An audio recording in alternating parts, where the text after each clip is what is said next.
So, you're getting into chess. It's an amazing game, but let's be honest, those first few moves, the opening, can feel like you're just lost in a maze, right?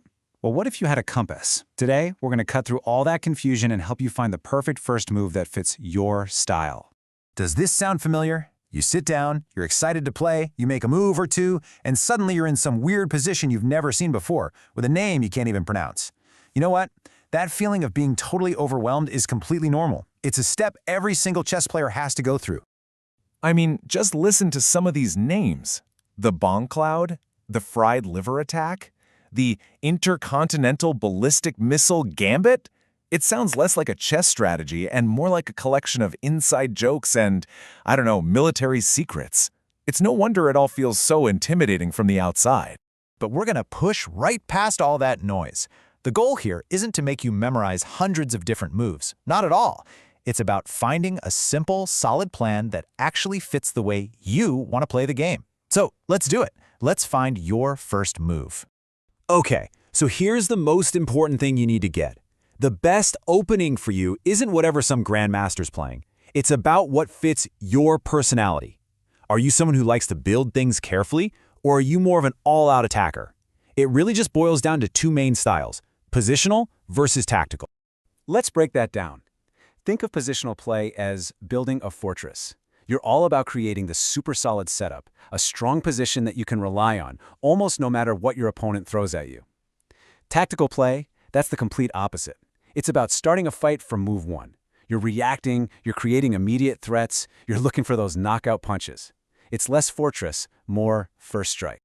So let's start with those fortress builders. If you're the kind of player who just loves having a reliable plan, who really values safety and control, and you like to slowly, patiently build up an advantage, well then these setup-based openings are going to be perfect for you.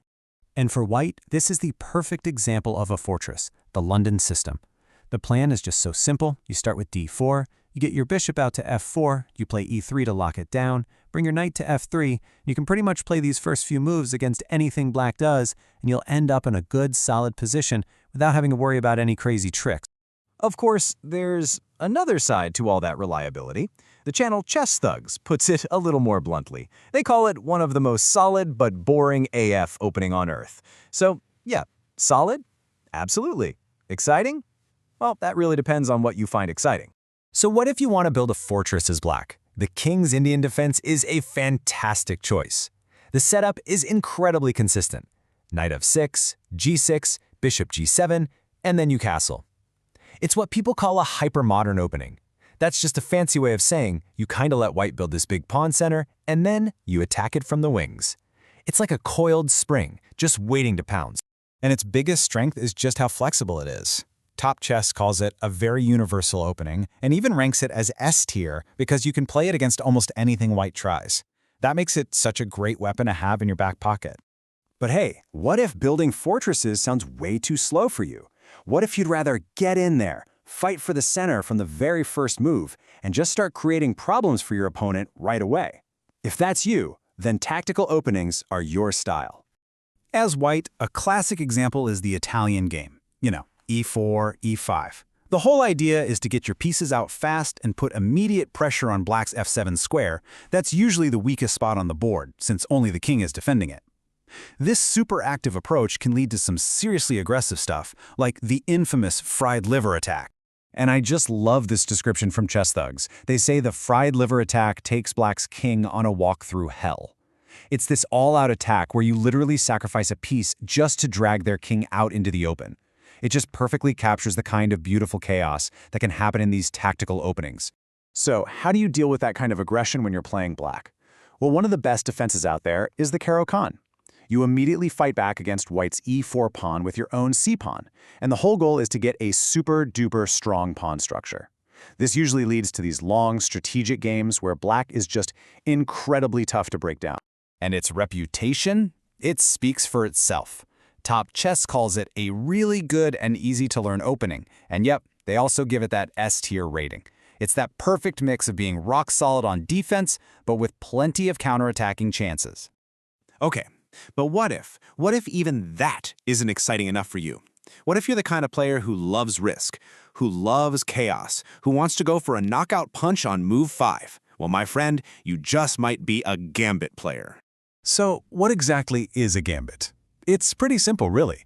It's an opening where you deliberately give up a piece, usually just a pawn, because you're hoping to get something better in return, like a faster attack or a commanding position.